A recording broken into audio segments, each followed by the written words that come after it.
ভীষণ জোরে বৃষ্টি পড়ছিল। স্কুল ছুটি হয়ে গেলেও সারি বেঁধে ছেলেদের দল স্কুলের বারান্দায় দাঁড়ানো। স্কুলের ওরকম পরিবেশ আমি যেবার প্রথম দেখলাম। দু তিনটে বন্ধু আমাকে বলল, এই ভিজবি বৃষ্টিতে? আমি চমকে ওদের দিকে তাকাই। মুখে একটা লোভনীয় হাসি আর বুকে একটা মজার ঘন্টা বাজছে। ভীষণ ইচ্ছে করছে, ভয়ও লাগছে। জামা যদি নোংরা হয় মা মারবে। তাই ইচ্ছেকে একটু ফলাতে স্কুলের এক বারান্দা থেকে নেমে দৌড়ে গিয়ে অন্য বারান্দায় ওঠা। তাতে যেটুকু বৃষ্টি আনন্দ নেওয়া যায়। এভাবে বেশ কয়েকবার। তারপর আমাদের সাথে আরও কয়েকটা বন্ধু নামলো। তারপর গোটা ক্লাস। দেখতে দেখতে পুরো স্কুল মাঠ ভর্তি ছেলে বৃষ্টির মধ্যে লাফাচ্ছে। ওহ, সে এক দারুণ দারুণ আনন্দ। বয়সটা চলে গেল। যাওয়ার সময় ওগুলোকেও সঙ্গ করে নিয়ে চলে গেল। স্কুল যখন প্রায় শেষই ধরো, হঠাৎ একটু বড় হয়ে উঠে একটু পরপরই এদিক ওদিক চলে যাওয়া।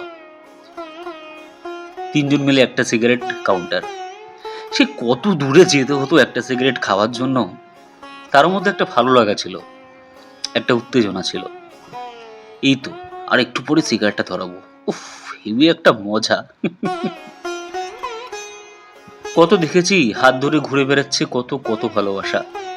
আমি দেখতাম এই তো একটা ভালো লাগা, তারপর আবার একটা, তারপর কত কত ভালো লাগা, কত প্রেম, কত ইচ্ছে ঘুরে বেড়াচ্ছে। সময় এটাও পূর্ণতা দিল। হাত ধরে ঘুরে বেড়ানো সারা কলকাতা ধরে। গার্লফ্রেন্ড।